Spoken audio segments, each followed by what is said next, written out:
Hey world, um, it's another episode of the KEW Exchange.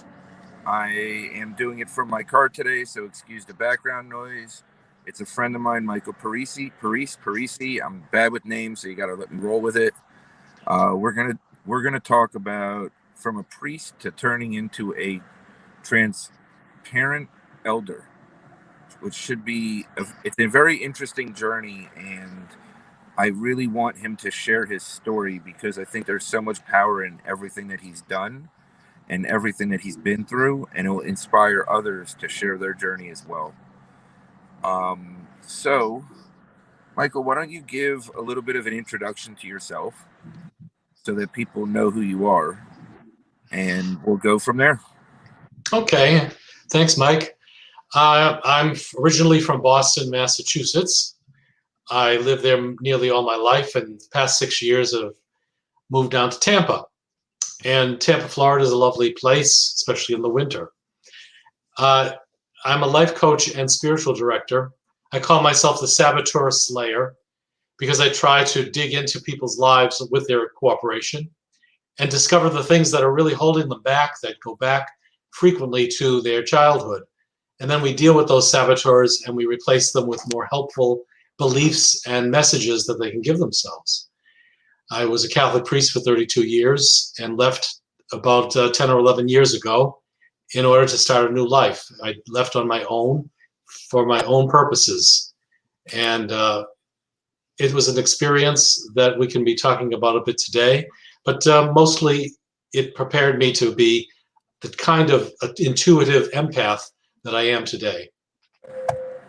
Okay, I think that's a great starting point. So, so let's talk about being a Roman Catholic priest, right? Like I was raised Roman Catholic. I went to a Roman Catholic church. I was baptized, communed, and confirmed. Um, and it was a very interesting experience. I was raised to believe certain things and certain dogmas and certain foundational cores that today I don't believe anymore.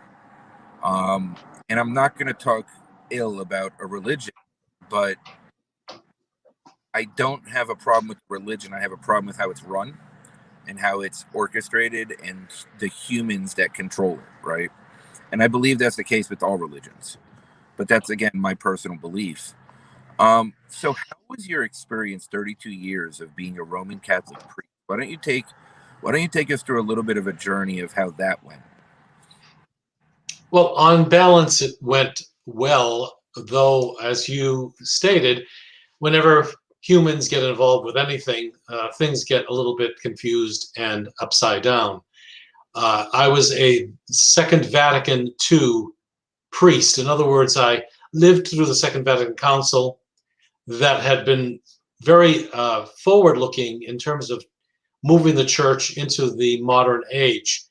When I became a priest in 79, I discovered that the church had not completely embraced the Second Vatican Council. And yet I attempted most of the time as a minister of the word to focus on what I thought was going to be a life-changing experience for people. Um, my biggest difficulties as I went through my different assignments as a priest in parishes, my biggest problems had to do with uh, lack of leadership, lack of vision, and lack of communication. There was a kind of a rote way of doing things the way they had always done things. And whenever I tried to introduce something a bit new or a bit different, there was always some kind of pushback. I tried to I tried to do everything in an excellent way. You know, I wanted to give people a really good experience of the liturgy, a good experience of music, a good experience of education for the kids and for the adults. And I focused on that mostly. And for the first couple of decades, things seemed to move along pretty well in that direction, even though I had some very difficult assignments along the way. The big change for me took place around 2002-3 with the Catholic, the sex abuse crisis in the Catholic Church, and the response of the church in saying that, gee, we didn't understand this stuff. This is kind of new to us. And I knew that had to be a little bit inaccurate because as a young seminarian, 20 years earlier, 25 years earlier, I knew about this stuff.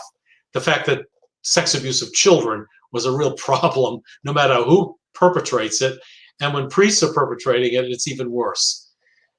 So that really discouraged me a great deal. I went on sabbatical that year, 2003, to Berkeley, California, to the Jesuit School of Theology. Stayed there for 5 months and really started thinking about where is the church actually going and where am I going to be in it. I stuck around for a number of more years, and really it wasn't until 2009 that I decided that I had had enough. I was feeling bullied. I was feeling like a cog in the wheel. I often would tell people, especially my spiritual directors, I felt like a treasure locked up in a box, in a closet, which was locked. And everybody in the church of authority had the keys, but they didn't want to open it up to find out what I had to offer. So instead of being uh, politically connected with the powers that be, or instead of having the right background, whatever that meant, for getting some sort of specialized ministry, I was kind of left in a parish.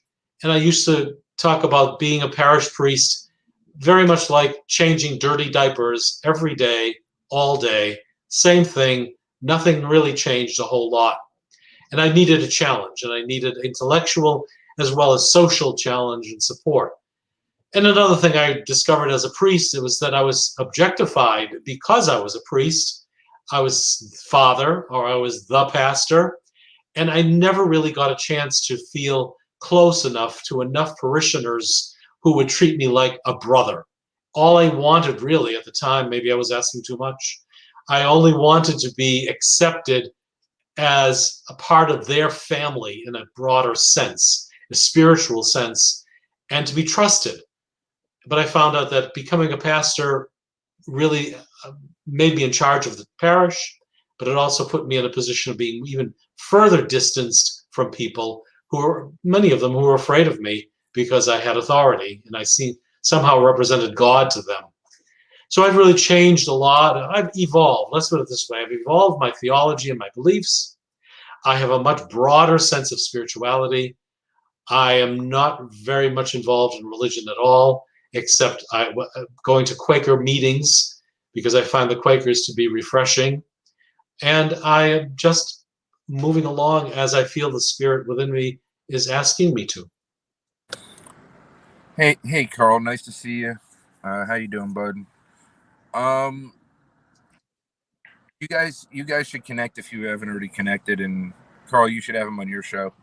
I think a lot of this to me is like when I grew up Roman Catholic, and I'm gonna just call it what it is, right? Like my the priest that ran the church that I went to, he was an alcoholic, and it was obvious because he kept falling off the stage, the pew, whatever it's called. I'm bad with that terminology, but it was just like it was disappointing, right? Because like growing up Roman Catholic, my adoptive mother was Jewish, my adopted father was Catholic, and for some reason they chose for me to follow Catholicism, and out of all the types of Christianity, Catholicism, Christ-like, it was let's go to Roman Catholic. So it was very, I felt very extreme, right? And it felt very rigid, and it was raise money for this, raise money for that. Let's grow our congregation. Let's grow this. Let's push our word onto people and push our message onto people. And it's how it felt to me as a young kid, right?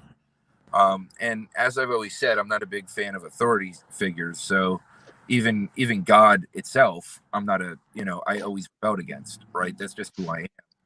Hey, Michelle. Hey, Kenneth. I love you, Kenneth. You're the best, man.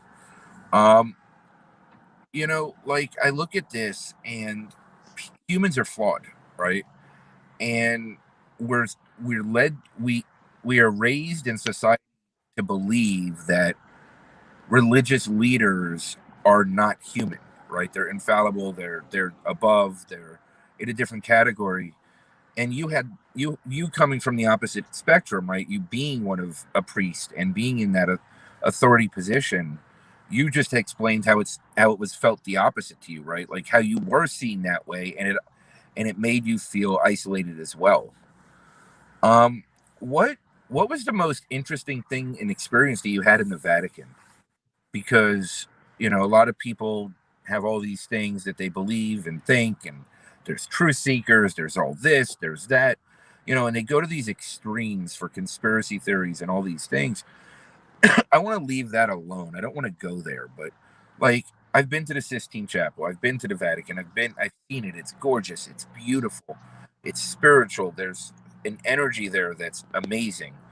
What was your experience working there and being present there and daily life there? Well, I've never worked at the Vatican, and I was never assigned to any office in the Vatican.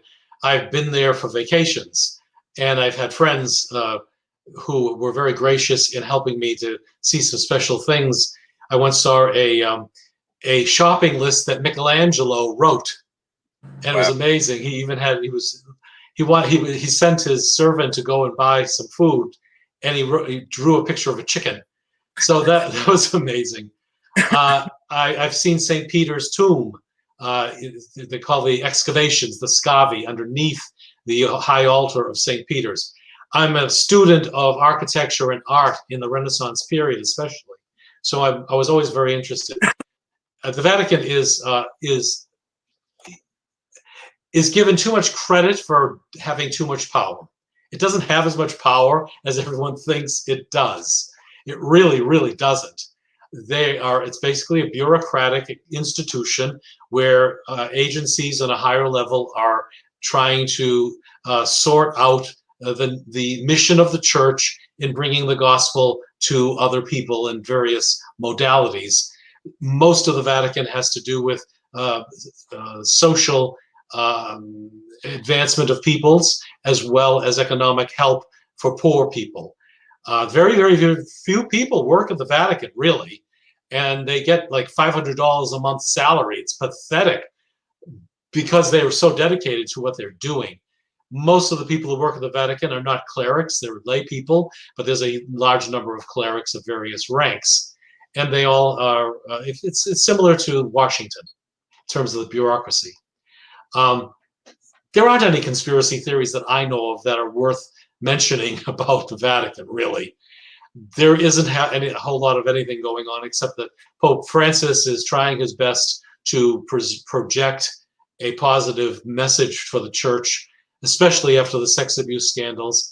I think the previous popes were negligent to an nth degree about dealing with the sex abuse issues, and now it's coming home to roost, and it's really affecting a great number of people.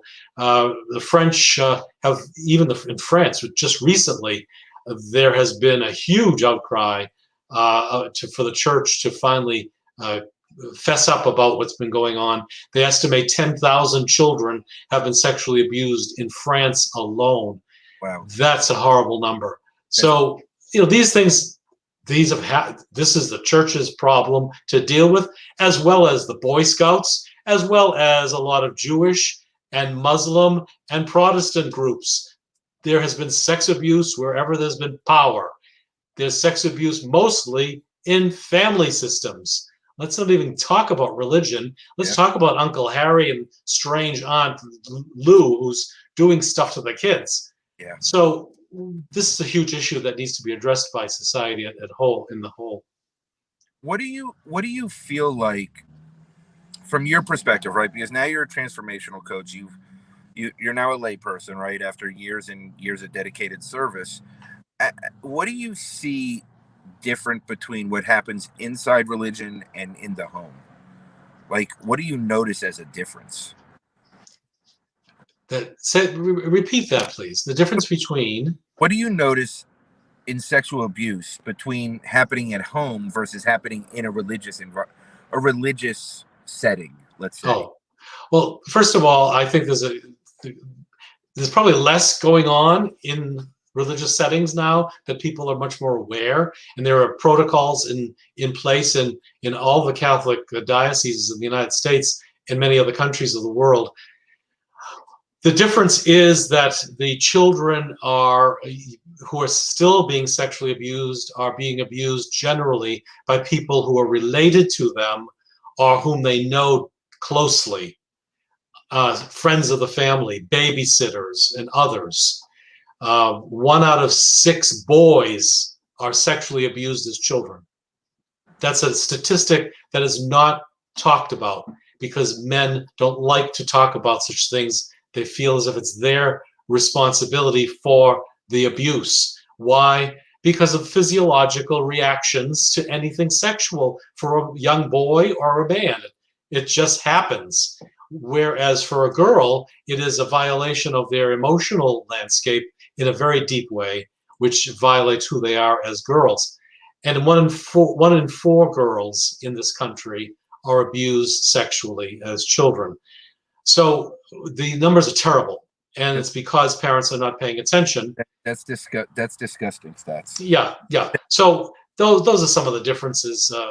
It's a lot different now than it was in the old days when children were seen simply as objects to be used. Fortunately, we're getting beyond that. I mean, it's so interesting to me that, there's hundreds of years, right, for the churches to make change and the church itself to make change. What do you think would improve certain circumstances in the church, from your personal opinion? Not I'm going to go scream this from the mountaintops, but like, what in your personal opinion would improve certain things inside the church? I'm pretty sure they didn't give you a vote, but if they did, what would be your vote? Well, the Catholic Church has about 1 billion members. The Eastern Orthodox churches have approximately 500 million members.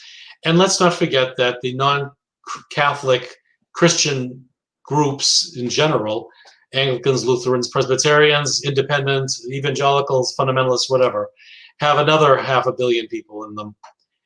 My concern more than anything else is beyond all religious designations, is a kind of right-wing conservatism that takes the Bible literally, word for word, without interpretation and without education, that allows the Bible to be used to manipulate people, manipulate families, manipulate women especially, and that is also becoming increasingly allied to nationalism in many countries, including this one. Nationalist Christianity is actually a heresy that goes back centuries, but there it is. We're seeing it again today. We see branches of it in the major things like Catholicism and Anglicanism. They're tiny little groups, smaller groups of people who are pushed in that direction. What would I change? I don't think after 2,000 years, my suggestions would be just repeating someone else's suggestions. I don't have any great wisdom. I am not a leader in the church, and I wouldn't want to be. I am a leader of my life, and that's my focus as a life coach. We are our own leaders. We need to be very careful about looking at who's going to lead us, who's going to rescue us, who's going to be the golden figure. I can't believe that statue was created. Talk about the golden calf of the Old Testament that Moses had to condemn because the people were looking for some golden image to worship, just like the pagans did. Okay, folks, you want to go in that direction? Fine. However, everything goes around, comes around, cycles. I think we live in a series of intersecting spirals. There are no straight lines that make things better automatically. Each of us takes responsibility for our own lives. And if we do, then we're going to find what it is that is keeping us from moving forward, do something about it, take responsibility, live in integrity and vulnerability and courage. And those are the ways in which the world is going to change. If you look at any great leader in the world, forget about the religious ones, any great leader, even in the religions, were the ones who stepped out of the box, did what they were called to do, and did it with love, and did it with integrity, and did it with respect. Those are the people like Mahatma Gandhi, like MLK, so many other leaders who we don't have time to name, who Nelson Mandela, who accomplished miracles by simply being true to themselves. So, okay, so I think this is a good question to ask you because of your background, your experience. I think people get very confused between religion and spirituality, and they think it's one or the other. And they think that it can being spiritual can infringe upon their religious beliefs, right? So, how do you look at both of those, and how do you see them aligning, and how do you see them not aligning? Religion, at its root, means to be bound to. So there are many religions that aren't even spiritual. Going to football games every week because it's your team, that's a religious experience because you're bound to that team, you're bound to the fans, and so forth. Going to a particular university and always going to the alumni days and belonging to groups in the university, that's a religious experience. So, okay, religion can be very generic. There are religions based on God or on worship of a higher power. Many, many kinds of religions out there. They may or may not be spiritually based. Because you believe in a God doesn't mean you're being spiritual. You're being deistic. That's a very technical term. It just means you believe in a higher power. Spirituality is really something that has to come from the heart and can enliven religion to make it meaningful. So that if I go to a football game, I'll be honest with you, I couldn't care less about football. Sorry, folks. But if I go to a football game, I'm going to sit there and, okay, oh, that's good. They got a touchdown. It's not in my heart. I'm Right, not being very spiritual about this football game, as right. opposed to the people around me who are yelling and screaming and getting all excited emotionally. That's part of what spirituality is. Spirituality can be found in many sources as well. And I write a great deal about this, and people say, well, I'm not spiritual. Everybody is spiritual. Everybody receives a transcendent experience, a sense of awe and wonder through something, even if it's a flower. Spirituality can be very broadly based. And I am very spiritually connected when I look at stars, when I think of the universe, when I think that the space relatively between subatomic particles and the nucleus of an atom is equivalent to the space between galaxies. Amazing. We're mostly space. We may Yeah. think we're material, but we're just space. So spirituality really starts there. It starts with the sense that I can move beyond myself for a higher experience of reality. And whatever brings me to that place is something I need to pay attention to. And if it's religion, great. I have nothing against religion. I know many spiritual people who are religiously based. As long as it's bringing freedom and radical love. If those two things are there, then you know that it's an authentic religion. If it's bringing bondage and a sense of them versus us, judgment and dualism, then there's a problem. And that goes for any spirituality as well. So, a lot of the religious higher power based religions. Right now, I'm going to reword that because now that you've explained it that way, I need to reword this. So, a lot of the higher power based religions, these gospels, these testaments, these books were written before the majority of the world was literate, right? So they were passed down generation to generation from whoever could read at the time. Where do you see the disconnect in people wanting to research their own knowledge and have their own knowledge base versus just listening to what somebody dissects it as?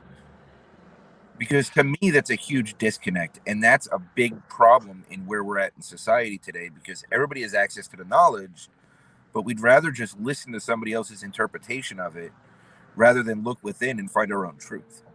You're absolutely right. And there are several disconnects there. When it comes to, for instance, the Old and New Testament, they began as oral tradition, storytelling, then eventually got written down in ancient languages like Aramaic and Greek and Hebrew. Those ancient languages were eventually translated into more modern languages for the day, such as Latin. That meant that the reading of the old language had to be reinterpreted because these are all inflected languages and it gets confusing.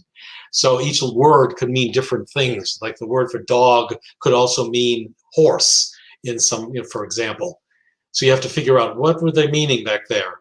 What word do I use? Then you get into the whole problem of translating the Latin and Greek and Hebrew into vernacular languages. Another step in getting away from the literal of what was really going on to trying to figure out what is it that I'm supposed to be reading.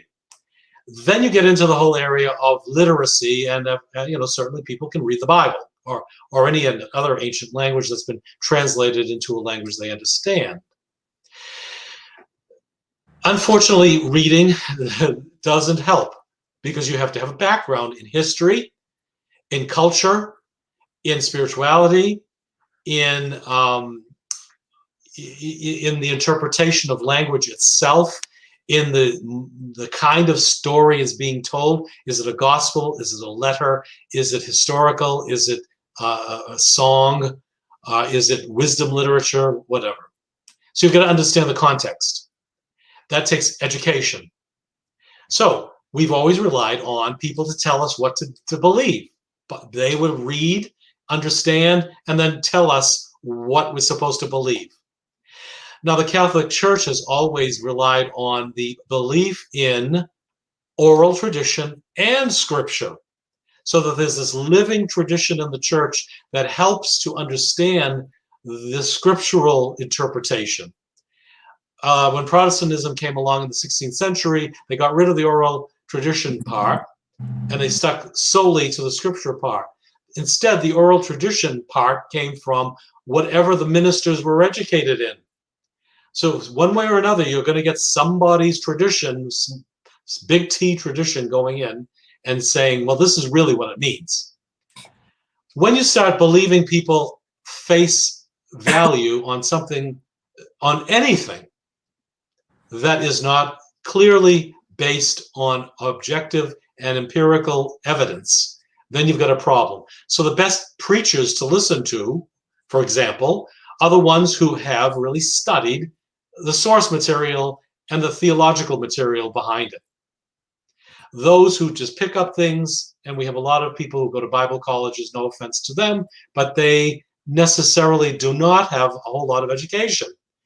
I'm not so sure I would accept their literal interpretation of the Bible just as is. And we're living in an age where people are doubting scientific objectivity and just going along with what some political preacher is saying about the truth. Well, truth, certainly when it comes to science, can be proven. When it comes to spiritual faith, then it has to be based on ongoing, long-standing, 2,000 to 5,000 year old tradition, because you've got to kind of have checks and balances using that as your touchstone. Otherwise, you get into trouble. And that's what a lot of people are getting into now as they try to interpret things. For example, the word homosexual doesn't exist until around the 19th century in any language. And yet people will see it in the Bible, and people have used it to translate the Greek in the New Testament or the Hebrew in the Old Testament as homosexual when that word wasn't there. It's a made-up interpretation. So that is one example of where you've got to go back to the source material and discover really what was Jesus saying. Why was he saying it? What was the context? What was the history behind it? You've got to be pretty well educated in order to do it right. I don't always get it right either.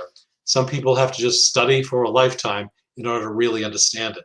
So rely on religions that have good backgrounds, but preachers that have good backgrounds. Because even you can get some fabulous preachers in the Catholic Church, and you can get crummy ones in the Catholic Church. And it goes all the way across the board in every Jewish temple, in every Protestant church, and I venture to say even in every Islamic mosque. You can get good ones, bad ones, difficult ones, and you got to be careful and use your own conscience and common sense. So I've done my own research, and granted, I'm not educated in this field by any stretch of the imagination, other than my own connectedness and what I know is true to me, right? I'm pretty sure that there is no higher power that says go kill somebody just because they're different, right? So, like, the whole term religious war, the whole term of all these other crazy things were manipulated by leaders that took advantage of people that were illiterate, right? Because they formed the masses, enraged, which we have a lot of experience with in recent times, and knew how to start problems, right? Knew how to stir up the trouble. And I think looking at all these pieces, at some point we have to go within and align our core values. I think that's truly what it comes down to. It's not against any religion. I think that if you can find a religion that aligns with your core values, then more power to you, and maybe that's where you should look to go, right? But anything that's preaching hate, anything that's preaching go kill yourself, anything that's preaching, kill yourself to harm others, I would have some type of questioning thought process behind that. Definitely. And the issue of core values is not everybody knows what their core values ought to be. Many people's core values have been formed in dysfunctional family systems, in abusive family systems, and that's where they've gotten their core values, and they think they're supposed to have them. They need to have an enlightened opportunity to meet with people who will at least call out the abuse and the dysfunction they've had in their families. It becomes very sad when people grow through generations, really, with the same dysfunctions and therefore the same core values, which unfortunately are not based on love. I mean, that's really what it boils down to. How do my core values, how are they based on unconditional love for self and others and higher power? Okay, so here's more of a specific question, and you can deflect it or not answer it if you don't want. What? And that's fine, because I like asking questions that are a little bit out there. What is your? Let's walk away from a religion a little bit, and I want to know what you believe based on your education, your knowings, your connectedness, spiritually, religious, everything. What is Christ like to you? What was his purpose, and how did he teach and preach his purpose? Well, Jesus of Nazareth, if we just take him as an historical figure for a moment who existed, there are non-Christian writings, historical writings, that acknowledge his existence. So that is definite. Jesus was also a rabbi. He spent most of his adult life learning about the scriptures and trying to sort out his vocation. So he really didn't start his preaching until he was about 30 years old, which was pretty old back then. He then had a ministry of 3 years. He gathered around him disciples, people who would be listening to what he had to say about the core values of God, the core values of faith. And he then transmitted through example and word his message to those 12 apostles, especially the three closest to him, James, John, and Peter. Excuse me. Yeah, it's been a while since I said those three names. And chance, so you're good. Yeah. The three of them, anyway, were the leaders of the movement. And he just was really trying to restore the radical message of Judaism He wasn't trying to start a religion, I don't think. He just wanted to start a new way of experiencing the Spirit, experiencing the love of God, sharing that love with others in service, recognizing the need for justice, the need for peace, the need for bringing about a new kingdom of God, he used to say. That kingdom being not one of power, but one of service, one of giving to others what they were due. Because there's an old saying, justice precedes love. We can't say we love anyone unless we show them justice first. Only justice can open and pave the way for love. So giving people what's due to them is important. So that's what Jesus was preaching. And he made a lot of enemies among the religious elite of his area. He made enemies among the Romans eventually, who saw him as a pain and an inciter of difficulties that would make their lives difficult. And so they crucified him, and they got rid of him, and they killed him. And yet the message still lived on through the oral tradition of the apostles, telling other people, the letters of St. Paul, which are the earliest parts of the New Testament ever written. The earliest one is about 55, I believe, AD, book of First Thessalonians. And eventually it caught on. The difficulty happened later when the Roman Empire took on Christianity as the official religion and stopped persecuting it. They saw an opportunity because of the infrastructure of the church at the time to control people. And this was not the best way of having the church come out from the darkness into the light. So, but be that as it may, that's what happened. And historically, we see that a lot of good came out of the church and a lot of bad. Education, hospitals, medicine, science, literature, all these things came out of the Catholic Church. But so did a lot of negative stuff, which I wouldn't go into now because everybody is always talking about the Crusades and the Inquisition and other things, and anti-Semitism. A lot of that stuff too was just awful. Which never made sense to me because the foundation core was based on Judaism. So I never understood that, but that's just me, right? Like, it doesn't make sense. Like, well, and when I think back, or when I look at Jesus or Jesus Christ, or whatever you want to call Jesus, to me, it was all about love, right? His message was love. His message at its core foundation was unconditional love. And if you really go back to the Ten Commandments, right, it really wasn't that different of a message. It was just communicated in a direct human way at that point.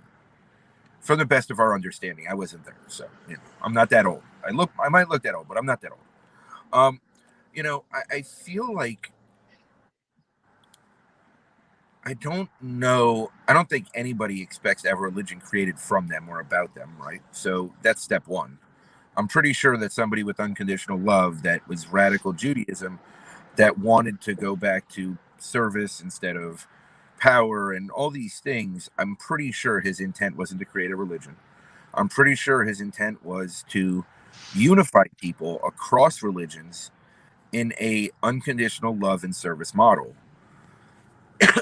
Now, people in my mind can believe whatever they want to believe as long as they have core values that have the ability to help others.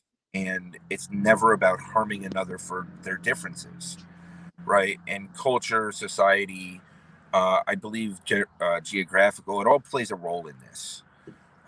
When I look at it at its core, I don't I really look at some of his beliefs and they align themselves with Buddhism in some ways, right? It really is like there's a piece of what he did in every religion. But I also don't, I'm not sure that he was the first messenger. He might have been the first messenger in that way, but I don't think he was the first messenger from a higher power that, unconditional love and all these things are possible, right? Healings and everything else. I mean, it's energetically proven. Now you can prove it with science. It is possible. It's all possible. right? I always say, if Jesus had YouTube, the whole world would worship him, and there wouldn't be a question, right? But then again, if any of these religious core foundational people had YouTube, it'd probably be the same in some capacity, because I don't think any of them set out to harm anybody else. It was always a similar message across the board. And I don't understand why there's such a divisive nature around religion. I don't understand why there's so much hatred around religion. It doesn't make sense to me.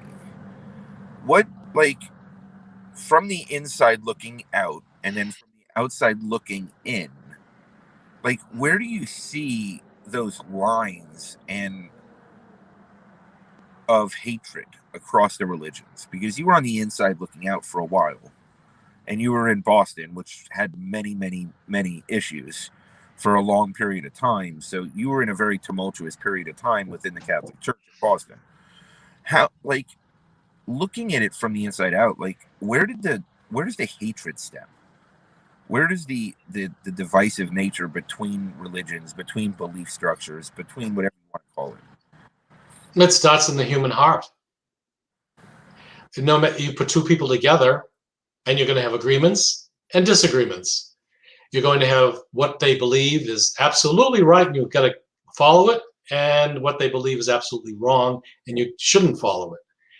And that you see that in marriages, you see that between siblings, we see it everywhere, in countries and so forth. So that's unavoidable. The historical piece is that Buddha predated Jesus by several centuries, I believe. Mohammed came about the 6th or 7th century, I believe. So AD, after Jesus. So Right. you have different things popping up for different reasons at different times.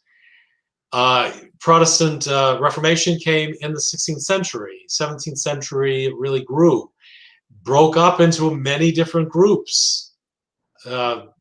Why? There are something like 3,000 to 5,000 different Christian groups, denominations in the world today. Why? Because somebody said, you're right and I'm wrong, or you're wrong and I'm right. And so I'm going to take these people with me because I'm the right one. And it's really hubris, it's pride, it's the desire to somehow get the message perfect and right. It's the desire to be dualistic and stick with this right and wrong kind of attitude. All of these things are inherent in certainly Western society. I can't speak for Eastern societies. Hinduism is very different. You've got multiple gods and multiple traditions and multiple everything in Hinduism, and everybody's very happy just to exist and coexist. Even in Tibetan Buddhism, there's something like 300 different Buddhist sects, and they all exist and coexist because they all know they are all rooted in the same source. Well, that needs to happen more and more in Christianity, and it is happening. More and more Christians are realizing, for example, we can't keep fighting with each other. More and more Jews are also feeling the same way. I mean, we can't keep pounding away at who's right and who's wrong. But the hate starts in the human heart. I'm sorry. It's a lack of forgiveness. It's resentments. It's being insulted or hurt or disappointed and carrying it with you from generation to generation. And we have to put a stop to it, beginning with ourselves, and start thinking about what is it that I'm carrying? What are the resentments I have about the way I was raised, about a friend who hurt me, or about a boss who fired me, or whatever? How do I let go of that? How do I reconcile and live in this moment? The present moment is all we've got. This is an interesting statement. By the way, Michelle loved when you said integrity, vulnerability, and courage, and I agree with you 1,000,000%. Right? It's very huge for how I try to live my life. I don't always do it perfectly, although sometimes I think I do, but I don't. Sarika Gibson. This is an interesting concept, and you don't have to comment on it if you don't want to. But I find it interesting how I don't know how that could work. I don't know how it could unify across all different variations of higher power based beliefs. Because now I'm reframing how I say this now, because now that I think about it, I know lots of Eagles fans that consider that a religion. So there's lots of Giant fans that consider that a religion. There's Yankees and Red Sox fans that by far is that a religion. They live and breathe it. But what is your thought on this? I mean, to me, that seems more extreme thoughts again, right? That seems like almost in a demanding way, kind of. Maybe for the right reason, but almost like we've got to come together you have to come together to create one non-denominational type situation. Well, we already have that. It's called the human race. Yes. We are already one, objectively speaking. That's true. However, there's the concept, church, the word church comes from the word ecclesia in Greek, which means assembly. The assembly is just the people gathered for that purpose of worshiping God. Now, if you want to believe, and you do believe in a higher power, it's quite possible, if you just let go, for everybody to worship God the way they want. There is not a need for one huge doctrinal overlay that the Catholic Church has frankly been responsible for pushing for 2,000 years. You've got to believe this body of truth objectively in order to belong to the one true church. And I understand where that's coming from. At the same time, that is an institution that if you want to belong to it, yeah, you kind of have to buy into all the things it teaches. Same thing about being Presbyterian, same thing about Calvinists, about Lutherans, and so forth. However, did Jesus intend that? Did he intend us to be one as a result of an overarching institution? Or did he intend us to be one in the Spirit? And the Spirit has no label. It's just the Spirit. And the Spirit can go, and as Jesus says, the Spirit goes wherever it pleases. It's going to blow in and enliven wherever the Spirit wants to. And if we just gather together the people who are living spiritually, I think we would then have that idealized oneness that we're looking for. I think that is what we're looking for. We're not looking for a political or institutional religion. However, some people are, and if I respect that desire, and they're going to be waiting a long time until, as churches teach, the second coming of Jesus, when this world as we know it no longer exists, and there is only one new heaven and a new earth. That is what a lot of people believe and a lot of people teach. If that's what you're looking for, great.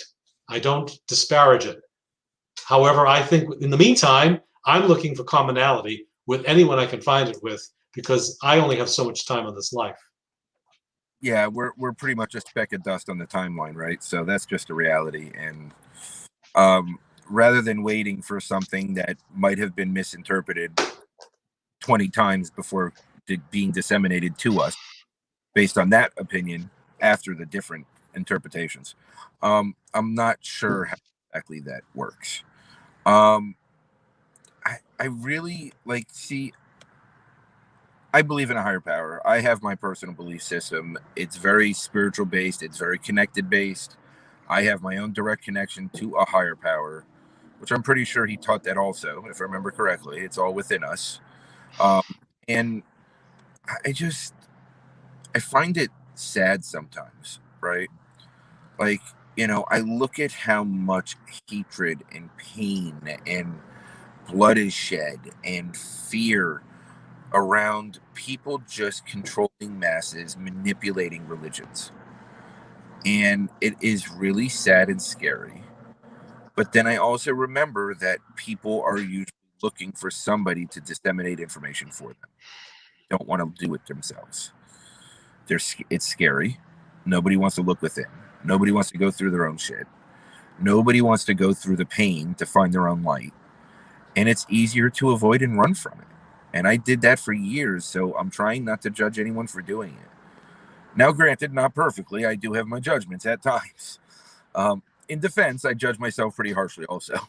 So Now, since you're out, let's spend like the last 10 minutes talking about what you do now. How you really work with people, how you get in there, help them, relate to them, and help them see a different side of themselves. Well, as a life coach and spiritual director, I meld the two when my clients want that spiritual component. So I'm able to kind of relate the two together. And as a life coach, I call myself the saboteur slayer because I'd like to talk to people about what's really bothering them and how they feel there are obstacles they can't overcome. And then we go back into their past to try to find out where these obstacles come from. Usually they're belief systems. Usually they are things that they tell themselves. I'm not enough. I'm too much. I'm not worthy. Or other things they say are things like, um, well, my mother always said I wasn't attractive, or my father never really paid attention to me. He seemed to really pay more attention to my older sibling. Things like that really hurt. Or I was bullied when I was a child or as a teenager, or I was abused in some way by a teacher or an authority figure, or there was alcoholism in the family. All of these things change our brain chemistry to some degree or another, and we end up not being able to think well about ourselves. Not just think good things about ourselves, but think well, think in a good way, think in a way that's going to bring us forward. And so I help people to deal with that, to work with that, and without judgment and without shame, we work on the wonderful world and the wonderful life they really want for themselves. And that's where we're going with every single client. And I use my intuitive empath to kind of read the situation. I understand them just over the phone. I can talk to people and listen to them, and I can tell what's going on in their lives by how they say things and what they say. It's amazing how revealing that can be.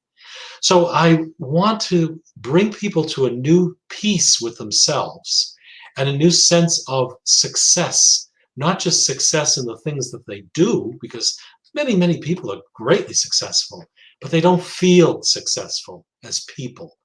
And that's what was one of the major saboteurs. Um, so my real purpose is to be a wise, intuitive leader, somebody who can, an elder who can sit with people, walk with people, and allow them to know that they're not alone, that there's someone who understands and cares, and that together we're going to find solutions. Because I just ask a lot of questions.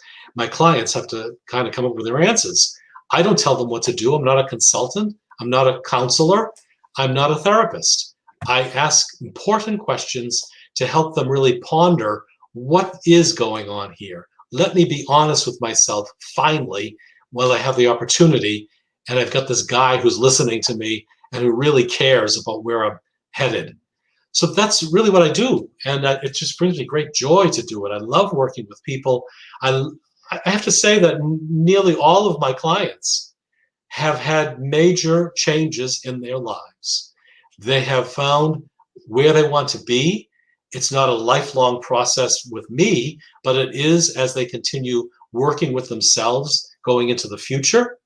And I'm able to be a catalyst for change in their life that's going to bring them happiness and peace and balance and a sense of really belonging not only to the world, but to the whole mission of changing the world for the better.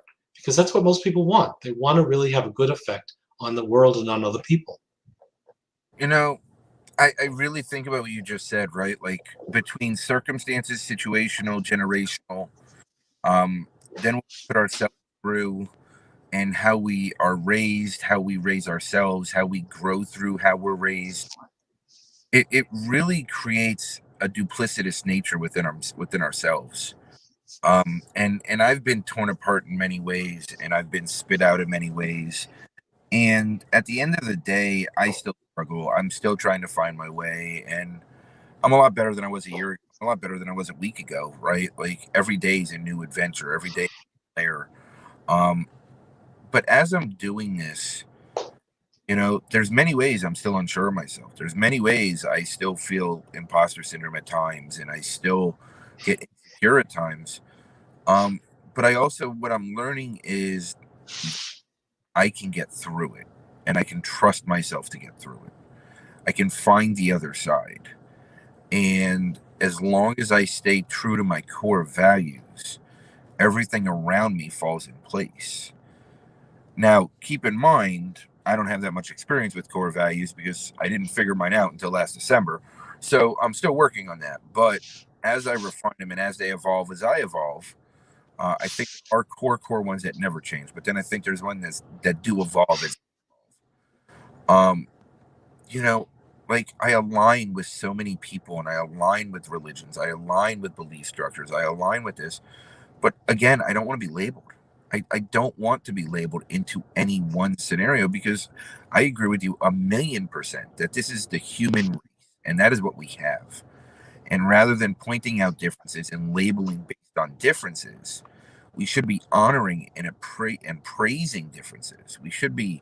You know, we should be respecting and loving and understanding differences because that is the uniqueness, the higher power given right, God given, whatever you want to call. It's all part of it, right? So it's like you got to look at it and you got to really fight for yourself, and you've got to want to sit down with somebody because the only way you're going to impact somebody you know is if they're ready to hear it, right?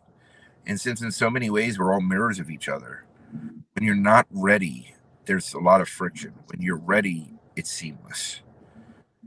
Um, and there's many times in my life that I step in, step out, step back, move forward. And it's because maybe sometimes I'm just not ready to look in that mirror. Maybe Mm. some I'm just not maybe sometimes the mirror isn't beneficial at that moment. Hmm. Maybe it's parallel but different and it's just going to create more chaos. And it's interesting. So I don't know. I just said a lot in a small period of time. I'm not sure. Well, you said a lot. That's true. I mean, there's the right time and the right place for everything, including in our own lives. I think that sometimes I think that God played a big joke on humanity by creating all sorts of different colored people and people with different eyes and different hair and different skin tones and different everything in order to emphasize all you humans are exactly alike genetically, and yet you're going to deal with differences, and you better deal with the differences you see and perceive in a healthier way. All these languages in the world, you better deal with the differences because you're going to be dealing with that stuff the rest of your life. And either you're going to make good out of it or you're going to let it go to evil. And too often we have allowed it to go to evil. And it's time, I think we're in a new world, coming into a new world after this COVID situation, of realizing we're connected. This germ was not caused by somebody. This germ was spread by somebody, and that somebody is you. It's you're standing right in front of the person who probably is going to spread it to you. And we've got to just accept what that means and realize without judgment that it's time for me to do something from me that's going to be good. At the time, it's good, good. If it's not good later on, we'll change it. We can always change the tune. It's the wonderful thing about life. We don't have to be stuck in a doctrinal or ethical or uh, what am I trying to say? We don't have to be stuck in one way of being. We No. can allow ourselves to be different ways at different times because that's what it's called for.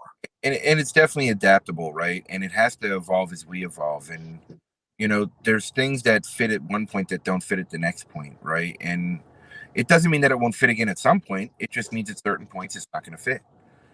And it just is what it is. We're wrapping up. Annie, thank you for your comment, by the way. And Sarika, I agree with you in a lot of what you're saying. Um, where can somebody find you? Where can somebody find more information about you? Well, the first place is my website, www.mparisey.lifecoach.com. mparisey.lifecoach.com, all one word. You'll find my blogs there. You'll find my artwork there. You'll find a way of hearing me at different podcasts and seeing me at another kind of interview that I gave, and also reading my book, Life Interrupted, Taking Charge After Everything Has Changed. That's available on Amazon.com. That book is a self-help book, and it is meant to just help you be your own best rescuer without waiting for someone to do it for you. It's also semi-autobiographical, so it tells you a little bit more about me. So those are the two ways to get in touch with me. You can get my website. On the website, you can get my phone number and my email address. Contact me any way you'd like. Also, LinkedIn is a great place. Yeah. You're just put in my name, Michael Parise. You'll find all the information to contact me under contact, because that's the easiest way to find me. I put all the stuff out there, and you can also read my latest postings. Yeah. Well, thank you so much for your time, Michael. I really appreciate you. As you know, I find you to be a good friend and a dear friend, and I love your story. I'm always going to help you push it. I think people need to hear it, and I think there's a lot of growth and help that people can get from it. So now I get the road. So it's been a fun episode from the car, and now it's time to get back on the road to go get my kids. So okay, Michael, good luck with the travel, and thank you very much for the interview. I enjoyed it. You are most welcome, and I'll speak to you soon, Michael. Thank you. Thank you too. Bye-bye. Buddy.